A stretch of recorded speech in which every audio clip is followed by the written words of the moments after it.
तो नमस्कार साथियों, तो कैसे हैं आप लोग। आशा करता हूं कि आप लोग का जो एग्जाम की तैयारी है 2026 का बिहार बोर्ड का, वो अच्छे से चल रहा होगा।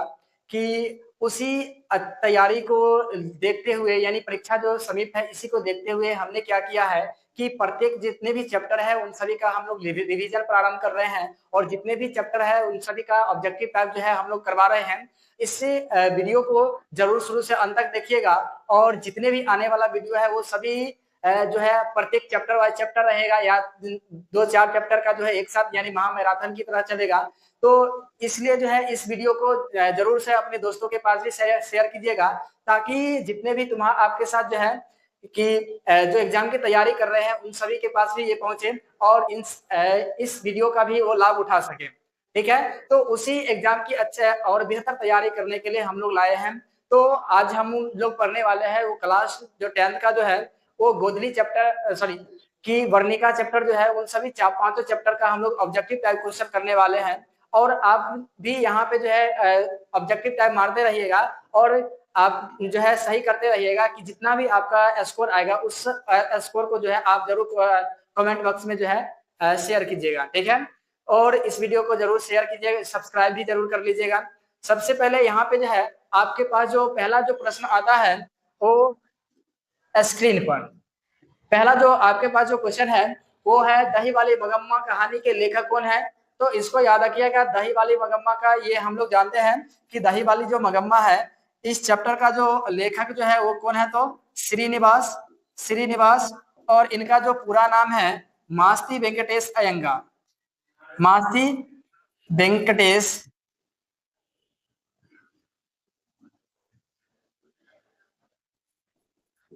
अयंगार।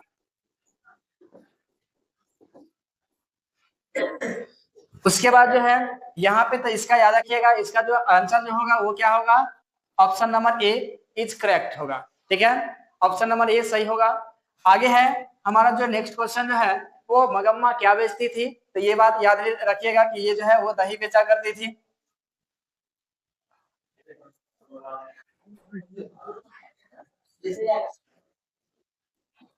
अभी उद्धा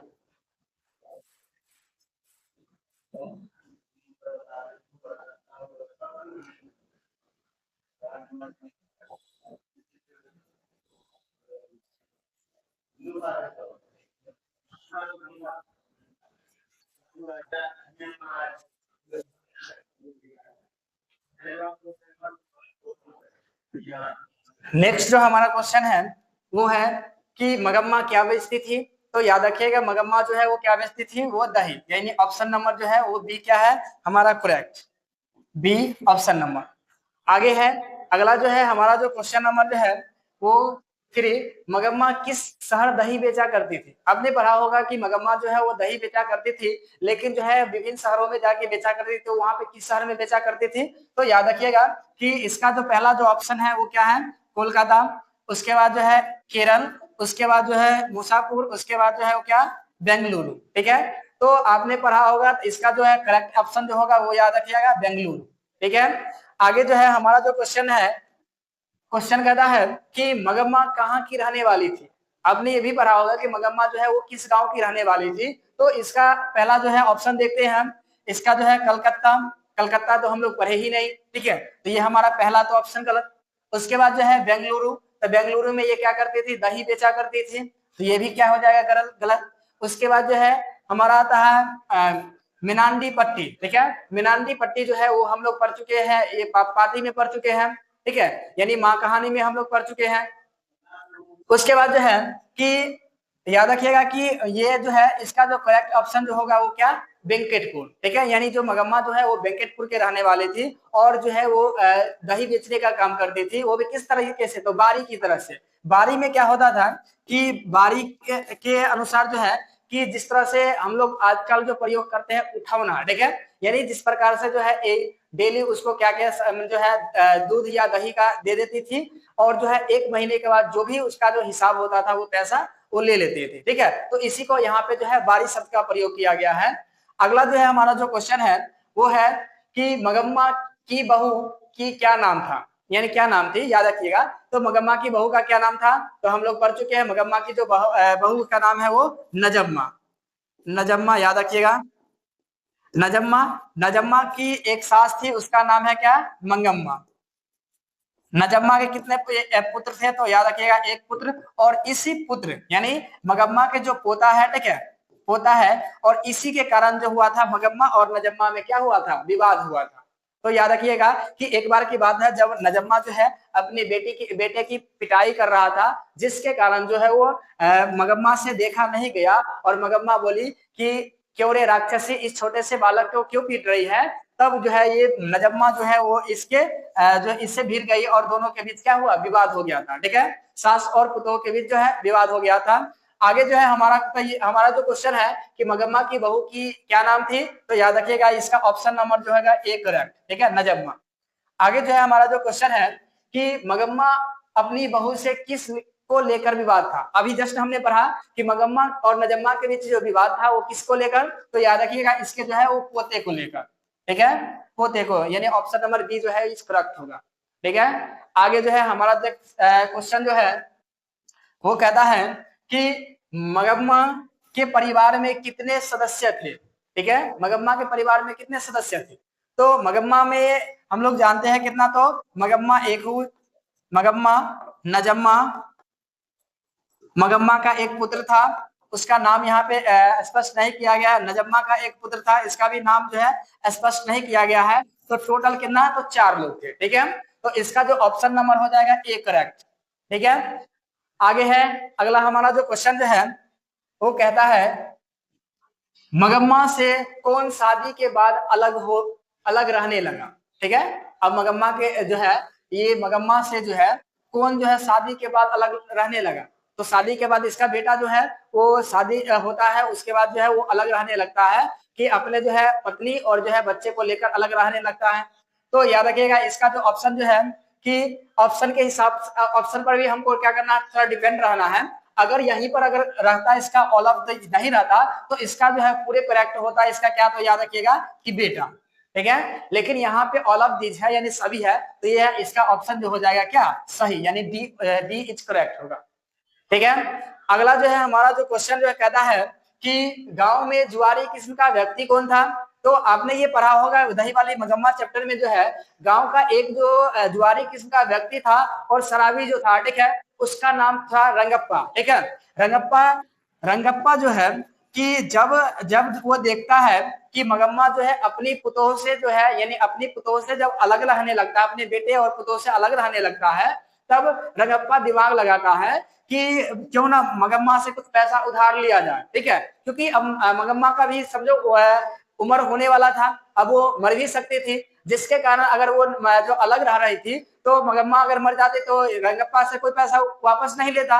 इस कारण से ये दिमाग लगाता है और मगम्मा से जो है वो पैसा मांगता है, यानी कर्ज पर मांगता है। ठीक है, कभी कभी इसको छीनने का भी प्रयास करता है। तो इसी को हम लोग देखते हुए क्या करते हैं, याद रखिएगा कि गांव में एक जुआरी किस्म का व्यक्ति था, उसका नाम क्या था, तो रंगप्पा। ठीक है, तो option number C is correct. अगला जो है हमारा जो क्वेश्चन जो कहता है कि क्योंरी राक्षसी इस छोटे से लड़के को क्यों पीट रही है, यह किसने कहा था। अभी जस्ट हमने पढ़ा कि मगम्मा और नजम्मा के बीच जब युद्ध लड़ाई होता है, तो उसमें जो है कि यानी मगम्मा जो है वो अपनी पुतोह को बोलती है क्यों रे राक्षसी इस छोटे से बालक को क्यों पीट रही है। क्योंकि जो है इसका कारण क्या है कि नजम्मा जो है अपने बेटे की क्या कर रहा था, पिटाई कर रही थी। तो उसी पिटाई कर रही थी, जिसके कारण मगम्मा से वो देखा नहीं गया, और जिसके कारण जो है इसमें क्या हुआ, इन दोनों में विवाद भी हो गया। और मगम्मा कहती है क्यों रे राक्षसी इस छोटे से बालक को क्यों पीट रही है। ठीक है, तो अगला जो है हमारा जो क्वेश्चन कहता है कि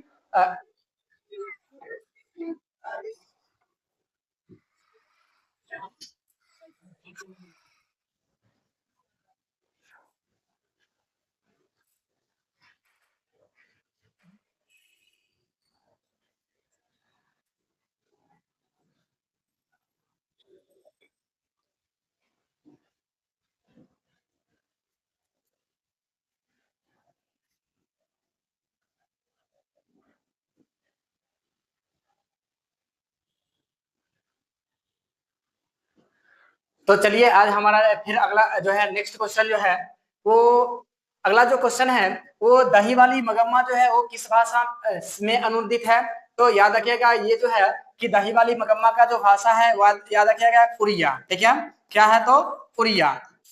तो इसका ऑप्शन जो होगा ए होगा। ठीक है, इसको याद रखिएगा क्योंकि ये जो है वो इसका सॉरी ठीक है, ये जो है वो कर्नाटक की भाषा यानी कन्नड़। ठीक है, इसको याद रखिएगा कि इसका जो है कर्नाटक यानी उड़ीसा, उड़िया जो भाषा है वो उड़ीसा का जीवन। ठीक है, और उड़ीसा का जो जीवन है वो क्या? ढहते विश्वास, ढहते विश्वास। तो इसको याद रखिएगा कि अगर पूछेगा कि ढहते विश्वास का भाषा क्या है तो याद रखिएगा कन्नड़, और उसके बाद अगर पूछेगा कि जो दही वाले मगम्मा क्या का है तो क्या? उड़िया। तो ये हमारा जो ऑप्शन नंबर बी जो है इस करेक्ट होगा। ठीक है, तो इसको ध्यान में रखिएगा। आगे जो है हमारा जो क्वेश्चन है कि दही वाली मगम्मा का अनुवादक कौन है? ठीक है, दही वाली मगम्मा का जो है वो अनुवादक कौन है? तो इसका याद रखिएगा, इनका जो है अनुवादक वो है B R Narayan, B R Narayan. तो ऑप्शन देखो, यहाँ पे हमारा ऑप्शन नंबर क्या? B is correct. तो इसको ध्यान में रखिएगा। आगे जो है कि अगर आगे जो है हमारा जो क्वेश्चन है वो रंगप्पा कौन था? तो रंगप्पा हम लोग अभी जस्ट पढ़ चुके हैं कि रंगप्पा क्या था? तो एक जुआरी किस्म का व्यक्ति था। ठीक है, तो ना ही कोई राजा था, ना ही जुर्माना देने वाला था, ना ही कोई लेखक था, यानी ऑप्शन हमारा बी क्या? करेक्ट। तो याद रखिएगा कि जब भी अगर किसी का क्वेश्चन का अगर आप आंसर यानी अगर आप कंफ्यूजन में हैं, ठीक है, तो उसको पहला काम करना है कि आप जो है जो भी जो ऑप्शन जो है गलत है उसको पहले खोज लीजिए। ठीक है, कि जो स्पष्ट रूप से गलत है उसको खोज लीजिए, अपने आप धीरे धीरे आपको पता चल जाएगा कि इसका जो है मेन ऑप्शन क्या होगा। ठीक है, जो करेक्ट आंसर क्या होगा। तो आइए देखते हैं, उसी तरह से देख के करते हैं कि मगम्मा किस प्रकार से दही बेचा करती थी। ठीक है, ये हम शुरू स्टार्टिंग में भी बतला चुके हैं कि मगम्मा जो दही बेचने का काम किस तरह से करती थी। तो यहाँ पे ऑप्शन देखो कि फ्री में, कोई भी दही फ्री में दे सकता है कि हाँ अगर हम बेचेंगे तो कहेंगे लो फ्री में दे देंगे, क्या दे देंगे?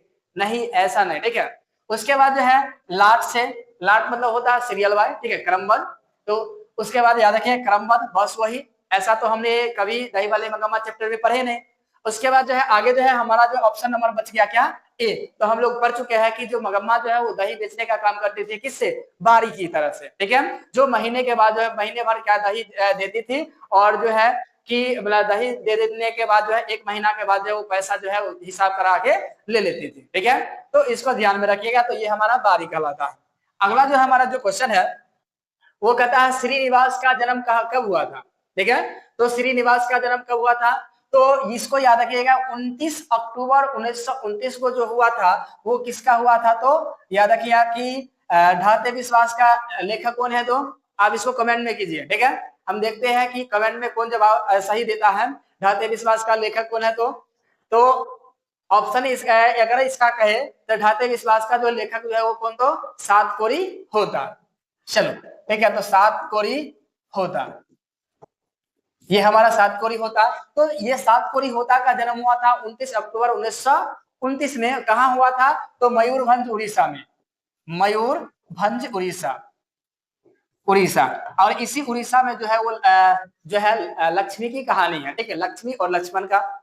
उसके बाद उसका लक्ष्मी का बेटा भी था, अच्युत था। ठीक है, इसके बारे में हम लोग चर्चा करेंगे, आगे जस्ट चर्चा करेंगे। उसके बाद जो है कि हम लोग जानते हैं कि 1996 में का चर्चा तो नहीं है, लेकिन इनका जो जन्म हुआ था याद रखिए कि 6 जून 1891 ईस्वी में। ठीक है, 6 जून 1891 ईस्वी में जो है वो श्रीनिवास जी का जो है जन्म हुआ था। उसके बाद जो है कि श्रीनिवास जी को साहित्य अकादमी पुरस्कार कब मिला था? ठीक है, तो इसको याद रखिएगा कि साहित्य अकादमी पुरस्कार कब मिला था। तो ये जो है 1966 के आसपास जो है इनको जो है साहित्य अकादमी पुरस्कार मिला था।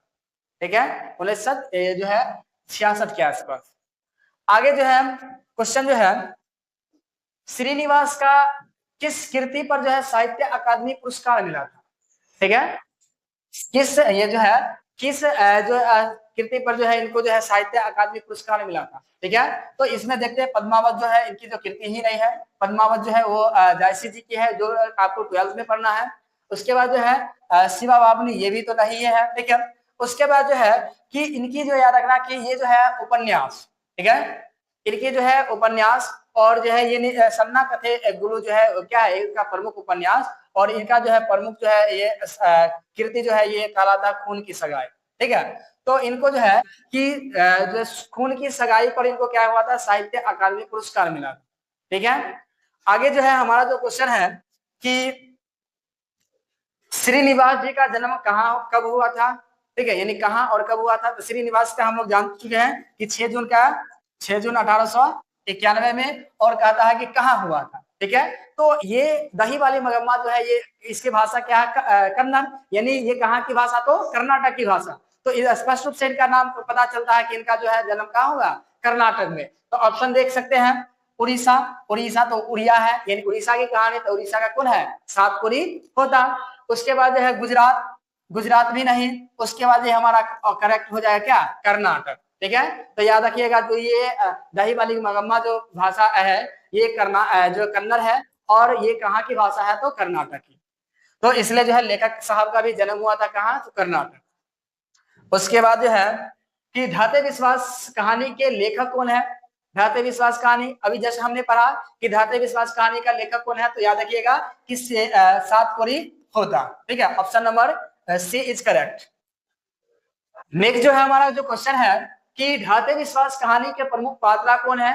धाते विश्वास का प्रमुख पात्रा कौन है, तो इसको भी याद रखिएगा, बहुत ज्यादा वीवीआई ऑब्जेक्टिव है, क्योंकि मगर आप पूरे गोदली पढ़ लेंगे। ठीक है, और उससे भी समझिए कि यानी तुम्हारा आपका जो है कि 100% में जो है लगभग तुम्हारा जो 40% जो है वो आपसे जो है ये सिर्फ वर्णिका चैप्टर से क्वेश्चन पूछता है।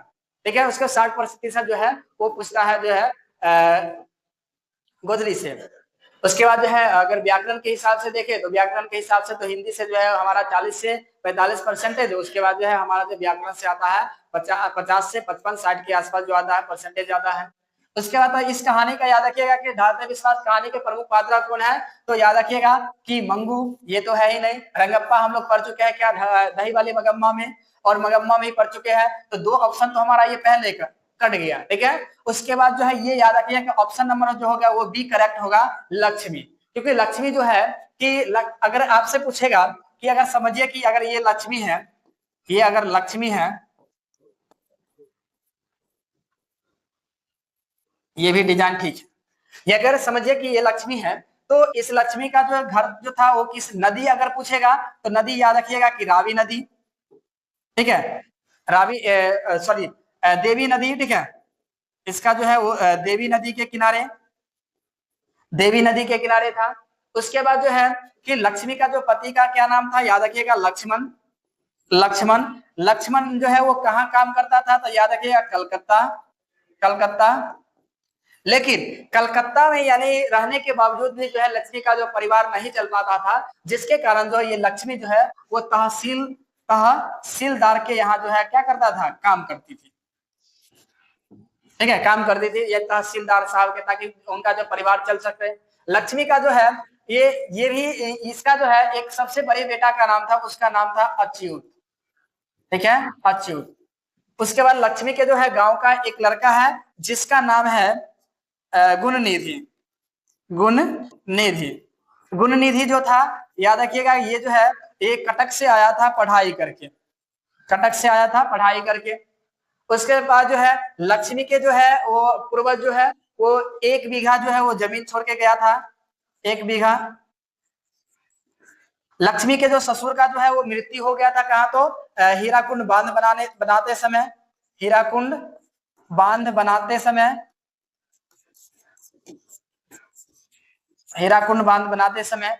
उसके बाद जो है कि ये जो है लक्ष्मी जो है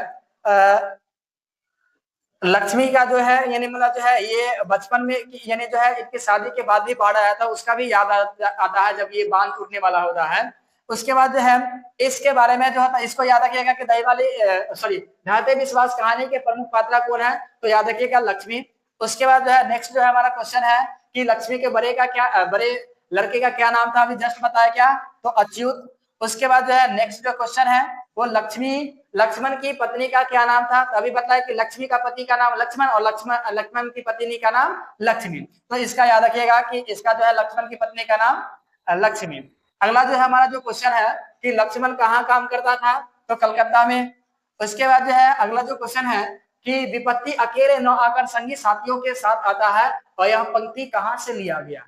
ये मोस्ट वीवीआई क्वेश्चन, ठीक है। ये क्वेश्चन पूछता है कि इस कारण से पूछता है कि विपत्ति अकेले न आकर संगी साथियों के साथ आता है। ये बात सही भी है कि आपने देखा होगा कि अगर एक परिवार में किसी व्यक्ति का अगर मृत्यु हो जाता है तो उसी के साथ जो है उसके परिवार में जितने भी लोग हैं, जितने भी सदस्य रहते हैं, उन सभी के ऊपर जो है उनका प्रभाव पड़ता है। उनके जो है वो भी जो है शोक के भाव में डूबे रहते हैं। तो इसलिए यहाँ पे कहता है कि दुख तो सबको होता है, भले ही विपत्ति एक व्यक्ति पर आए लेकिन दुख तो होता है सभी को। तो इसलिए यहाँ पे जो है प्रयोग किया गया है कि विपत्ति अकेले न आकर जो है संगी साथियों के साथ आता है, यह पंक्ति कहाँ से लिया गया, ठीक है। तो ये भी याद रखिएगा कि उड़ीसा की कहानी है, तो इसका याद रखिएगा धाते विश्वास, यानी जो हमारा इसका जो आ गया क्या, धाते विश्वास, यानी सी ऑप्शन इज करेक्ट। आगे जो है हमारा जो क्वेश्चन नंबर जो है वो 26, ढाते विश्वास कहानी में स्कूल कहाँ था। अब याद रखिएगा कि ये जो है ढाते विश्वास में जब बाढ़ आता है तो बाढ़ के जो है यानी जब मतलब एक जगह है, यानी उसके गांव से हटके जो है एक जगह है, वहां पे एक टीला है, ठीक है। और उसी टीला के जो पास में जो है वो क्या है, एक जो है स्कूल है। तो याद रखिएगा कि ढाते विश्वास कहानी में स्कूल कहाँ था, तो नदी के पास, तो ये गलत हो जाएगा। जंगल के पास, ये भी गलत। तो टीले के पास ऑप्शन नंबर क्या, सी इज करेक्ट, ठीक है। अगला जो है क्वेश्चन नंबर, तो अभी जो है आपको कुछ थोड़ा परिवर्तन लग रहा होगा। तो आप यह जो है हम जब वीडियो बना रहे थे तो उसमें जो है कि कुछ भी जो है जैसे क्वेश्चन नंबर जो है 27 से जो है रिकॉर्ड नहीं हो पाया था, वॉइस नहीं आ रहा था, जिसके कारण जो है पूर्ण रूप से वीडियो जो है वो नहीं आ पाया था। इसलिए जो है इसके लिए क्षमा चाहेंगे। अब हम जो है उसी से आगे जो है वो प्रारंभ करते हैं। तो हमारा जो अगला जो क्वेश्चन है वो क्वेश्चन नंबर जो है कि क्वेश्चन नंबर 28, जिसमें हम लोग पढ़ने वाले हैं कि ढहते विश्वास किस भाषा में अनुदित है। तो ढहते विश्वास किस भाषा से अनुदित है, तो हमने पढ़ा था क्या कि अगर आपसे ये पूछेगा कि अगर कन्नड़ किसका है, तो याद रखिएगा कि हम लोग पढ़े हैं दही वाली मगम्मा चैप्टर का, जो जिसका लेखक है श्री निवास, और उनका जो जन्म हुआ था कोलार कर्नाटक, इसलिए जो है उनकी भाषा जो था कन्नड़, ठीक है। तो दही वाली ये कन्नड़ जो है वो दही वाली मगम्मा की भाषा है। उसके बाद जो है उड़िया, क्योंकि ये ऑप्शन होगा, ऑप्शन नंबर सी होगा इज करेक्ट, क्योंकि हमने पढ़ा था कि ढाते विश्वास कहानी जो है ये उड़ीसा का जनजीवन है, और जो है इनके जो लेखक जो है वो कौन, तो ढाते विश्वास का लेखक कौन है, तो सातकोरी होता, और सातकोरी होता का जन्म हुआ था मयूरभंज उड़ीसा, इसलिए जो है वहां की जो भाषा हो गया उड़िया। तो इसको ध्यान में रखिएगा। नेक्स्ट जो है हमारा क्वेश्चन है वो लक्ष्मी को कितनी जमीन पूर्वजों ने छोड़ा था, ठीक है। लक्ष्मी का जो है उनके पूर्वज ने कितने जमीन छोड़ा था, तो याद रखिएगा कि अगर ऑप्शन में अगर 20 कट्ठा रहे तो 20 कट्ठा, और यदि 1 बीघा रहे तो याद रखिएगा 1 बीघा, ठीक है। तो इसको ध्यान में रखिएगा। तो इसका जो है कि ऑप्शन जो होगा, ऑप्शन नंबर जो है बी इज करेक्ट, ठीक है। 1 बीघा जो है लक्ष्मी के जो पूर्वज जो है वो छोड़ के गए थे, और उनके पूर्वज जो है इनके जो ससुर जो थे उनका जो देहांत हो गया था हीराकुंड बांध बनाते समय, ठीक है। आगे हम अगला जो क्वेश्चन है, लक्ष्मी कहाँ जाकर काम करते थे, तो याद रखिएगा जो लक्ष्मी जो है वो कहाँ, तहसीलदार साहब के यहाँ काम करते थे, क्योंकि लक्ष्मी का जो है घर जो है वो लक्ष्मण जो पैसा कमाता था उससे उसका जीवन नहीं चल रहा था, घर नहीं चल रहा था, जिसके कारण जो है लक्ष्मी जो है वो स्वयं जाके जो है तहसीलदार साहब के यहाँ काम करते थे, ठीक है, बर्तन साफ सफाई का काम करते थे। उसके बाद जो है कि लक्ष्मी का घर किस नदी के किनारे था, तो इसको याद रखिएगा, ये जो है देवी नदी के किनारे, option number D is correct, ठीक है। देवी नदी के किनारे जो था लक्ष्मी का घर था, और उसी के किनारे यानी जो है उसी के आसपास जो है यानी बांध जो था, वहां पे जो देवी नदी के ऊपर बांध था, उसी बांध के टूटने से जो है लक्ष्मी का पूरा जो घर जो है वो क्या हो गया था, मतलब बाढ़ से दहा गया था, ठीक है। उसके बाद जो है कि अगला जो क्वेश्चन है कि ढहते विश्वास में पढ़ाकू लड़का कौन था, तो हमने पढ़ा था कि जब लक्ष्मी के जो है लक्ष्मी के जो घर जो है यानी लक्ष्मी के यहाँ जो है वो बांध टूटने वाला रहता है, तो एक जो लड़का है उसका नाम है गुणनिधि, ठीक है। गुणनिधि जो क्या करता है कि वो यानी बाहर से, यानी बाहर कहे तो कटक से कटक से ये क्या करता है, पढ़ाई करके आता है और अपने गांव में जो है उसी बांध को बनाने में, मरम्मत करने में क्या करता है, सहायता करता है, योगदान करता है। ठीक है, उसके बाद इसका ऑप्शन हो जाएगा क्या, ढाते विश्वास में पढ़ाकू लड़का कौन था, तो याद रखिएगा गुणनिधि। कैलाश तो था नहीं, कैलाश तो किसका पुत्र था, तो याद रखिएगा कि ये जो था वो किसका, तो सीता का। ठीक है, सीता का। उसके बाद जो है अच्युत कौन था, तो अच्युत ये याद रखिएगा जो है, अच्युत जो था वो क्या, लक्ष्मी का बड़ा पुत्र, लक्ष्मी का सबसे बड़ा पुत्र था।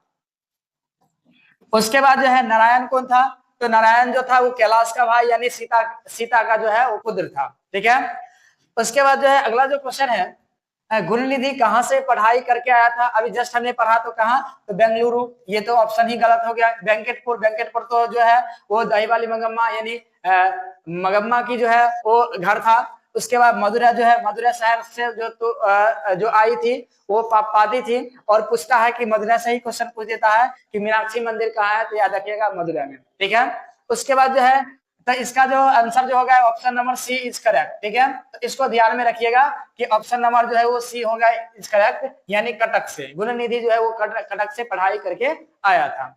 अगला जो है हमारा जो क्वेश्चन है कि सात कोरी होता का जन्म स्थान कहाँ है, सात कोरी होता का जन्म का स्थान कहाँ, तो हमने पढ़ा कि धातु विश्वास का लेखक सात कोरी होता और उड़ीसा का जनजीवन है, तो इसलिए इनका जो है जन्म होगा उड़ीसा में, यानी कहा उड़ीसा में भी, कहाँ पे, तो मयूरभंज उड़ीसा में। तो इसका जो ऑप्शन जो हो जाएगा याद रखिएगा Orissa, option number A is correct. Next जो है हमारा क्वेश्चन है कि सात कोरी होता का जन्म कब हुआ था, तो हाँ, सात कोरी होता का जन्म हमने बताया था कि इनका जन्म जो हुआ था 29 अक्टूबर 1929 ईस्वी में। ठीक है, तो ऑप्शन के हिसाब से देख लेंगे तो 1891 में नहीं, 1866 में भी नहीं, 1892 में भी नहीं, यानी ऑप्शन नंबर हमारा होगा डी इज करेक्ट। ठीक है, 1929 ईस्वी में। ठीक है, नेक्स्ट जो है हमारा जो क्वेश्चन है कि ढाते विश्वास कहानी किस भाषा में अनुदित था, तो याद रखिएगा ढाते विश्वास जस्ट हमने पढ़ा, तो इसका जो भाषा था क्या, सॉरी ये उड़ीसा का जनजीवन है, इसलिए इनका जो है उड़िया। ठीक है, नेक्स्ट जो क्वेश्चन है कि माँ कहानी के रचनाकार कौन है, तो इसका जो है ऑप्शन जो है वो गलत है, इसको याद रखिएगा। इनका जो है माँ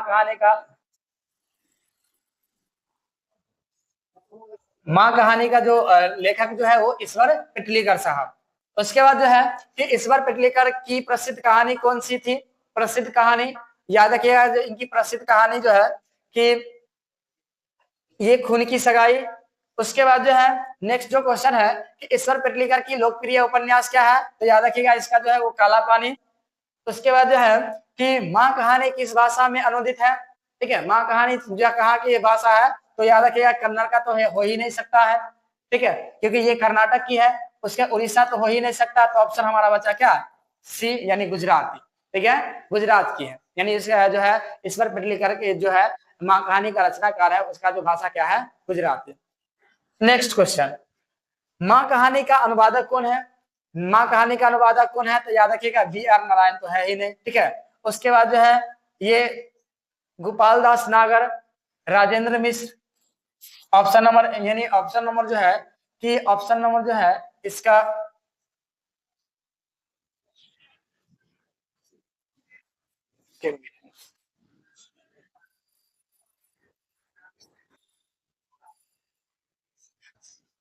तो इस कहानी का जो है अनुवादक बी आर नारायण होगा ही नहीं। ठीक है, गोपाल दास नागर नहीं, उसके याद रखिएगा कि ये राजेंद्र प्रसाद जो है, राजेंद्र प्रसाद जो है मिश्र जो है वो क्या करते हैं कि जो है ईश्वर पिटलीकर साहब का जो है यानी मतलब जो है कहानी जो है माँ, उनका जो है अनुवादक है। उसके बाद जो है कि माँ कहानी की प्रमुख पात्रा कौन है, माँ कहानी की प्रमुख पात्रा कौन है, तो याद रखिएगा कि इसका जो है लक्ष्मी तो उड़ीसा का है, अच्युत भी जो है उड़ीसा का है, ये दो ऑप्शन पहले गलत। उसके बाद जो है पाप पाती, ये पाप पाती जो है ये जो है मधुरा कहानी के कहा जो है यानी ईश्वर पिटले के माँ कहानी, तो माँ का जो है याद रखिएगा जो उसका जो प्रमुख पात्र है वो कौन, को मंगू।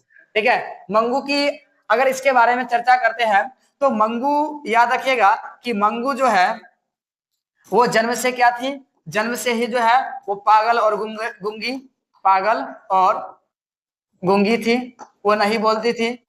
उसके बाद जो है मंगू की बहन थी, बहन का नाम जो है वो कमू। कमू। उसके बाद जो है कि मंगू का जो है दो भाई था, जो क्या करता था कि बाहर जो है मतलब जो है विदेश में या कहीं काम करता था, जो कुछ पैसा जॉब नौकरी किया हुआ था तो वहां पे रहता था, काम करता था। उसके बाद जो है कि यहाँ पे जो एक पात्रा है उसका नाम जो है यानी मंगू हो गई, ठीक है, कमू हो गई, और एक जो है उसका नाम जो है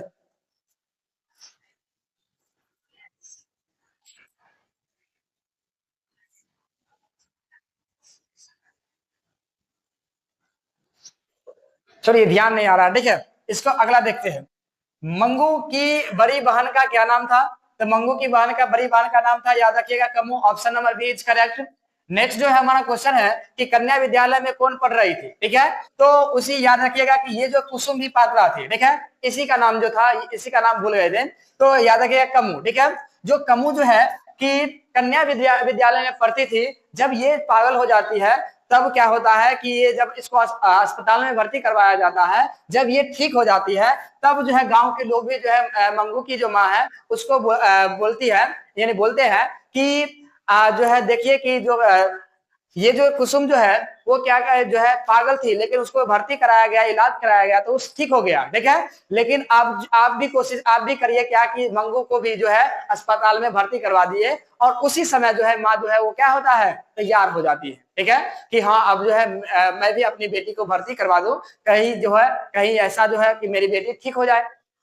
नेक्स्ट जो है हमारा जो क्वेश्चन है कि माँ के कुल कितने संतान थे? तो याद रखिएगा माँ के जो कुल कितने, तो याद रखिएगा कि पहला तो हो गई मंगू, मंगू, कमू और दो भाई, ठीक है, तो टोटल कितना, तो चार। Option number C is correct. Next जो है हमारा क्वेश्चन, मंगू को पागलपन कब से था? तो अभी ने हम बतलाया क्या कि जन्म से ही था। उसके बाद जो है कि मंगू की उम्र कितनी थी? मंगू की उम्र कितनी थी याद रखिएगा, तो इसका 12 वर्ष। उसके बाद जो है कि माँ मंगू को अस्पताल में भर्ती करने के लिए किसे किसे पत्र लिखता है? तो अपने जो है यानी जो जब वो कुसुम जो है वो ठीक होकर आ जाती है तब जो है माँ अपने बेटे को जो है वो पत्र लिखता है और कहता है कि जल्दी आओ और यहाँ पे जो है जो मंगू को है वो भर्ती करवाना, ठीक है। तो इसको याद रखिएगा कि जो बेटी को, ये गलत, बेटे को, यानी बेटे को option number C is correct, ठीक है, बहू को नहीं और इनमें से किसी को नहीं, ठीक है, याद रखिएगा। उसके बाद जो है कि मंगू को अस्पताल में ले जाते समय माँ क्या थे? तो माँ जो है वो उसकी बेटी जो है वो अस्पताल में भर्ती करवाना नहीं चाहती थी, तो जब भर्ती करवा रहे थे तो उस समय क्या थी, बहुत दुखी थी, उदास थी। तो इसका ऑप्शन जो हो जाएगा ऑप्शन नंबर क्या, सी, ठीक है, उदास। उसके बाद मंगू को कहाँ भर्ती करवाया गया था? भर्ती करवाया गया था, तो याद रखिएगा कि कहा, तो विद्यालय में। विद्यालय में कौन भर्ती होता है, ठीक है, तो ये ऑप्शन नंबर गलत। अस्पताल में या अनाथालय में, अनाथालय में, ये भी गलत। उसके बाद जो बच गया हमारा क्या, अस्पताल, तो इसका जो है मंगू को जो है अस्पताल में भर्ती करवाने के लिए माँ जो है वो राजी हो गई थी और भर्ती करवाया था। उसके बाद जो है कि हमारा जो 50 का जो क्वेश्चन का जो सीरीज था वो आज के लिए इतना खत्म हो गया है।